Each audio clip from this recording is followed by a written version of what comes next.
बोले कौन हृदय नहीं लाग कठिन अति नानी नयन सर, लोचन जुत नहीं अंध भयो श्री पाई कौन नर।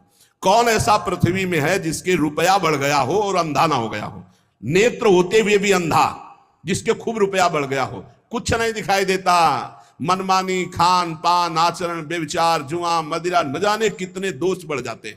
कौन है ऐसा जिसके धन बढ़ा हो और नेत्र काम कर रहे हों? बोले भगवान का दास, चक्रवर्ती सम्राट तक का वैभव प्राप्त हुआ भगवान के भक्तों को, जैसे अम्बरीश जी महाराज, ऐसे कितने राजे महाराजे भगवान के भक्त, एक भी कोई सांसारिक अपराध और दोष नहीं, निर्मल महाभक्त, जिनके आगे दुर्वासा जैसे महातपस्वी भी भाग पड़े, उनके भजन के आगे टिक नहीं पाए।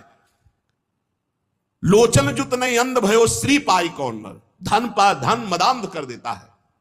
देखो भगवान कुबेर के पुत्र हैं, भगवान पदवी है कुबेर जी की, धनाध्यक्ष भगवान कुबेर, नलकुबर मणिग्रीव, कहां? देव गंगा अलकनंदा में दिगंबर हैं, कोई वस्त्र नहीं पहने, नदियों में निर्वस्त्र होकर स्नान करने का निषेध है। फिर पवित्र गंगा जी यमुना जी तो कभी भूल नहीं करना चाहिए।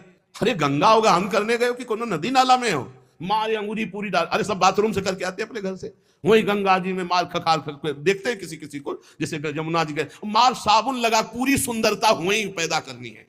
अरे कपड़ा लत्ता साबुन ये सब अपने घर में, गंगा जी गए दूर से साष्टांग दंडवत किए, कहा ऐसे लगा 5 डुबकी लगाई, बाहर निकल के चले आए, कपड़े से शरीर पूछा और वो कपड़ा अपनी पॉलीथीन में डाला, अपने घर में धोया। ऐसे नहीं गंगा यमुना गहन किया जाता है कि ऐसे दलित दुराए जैसा। और वो यहां तक कि वो होश में भी नहीं थे, ऐसा व्यसन किए हुए थे, और दिगंबर कपड़ा भी नहीं पहने थे, और देवांगनाएं भी ऐसे ही थी।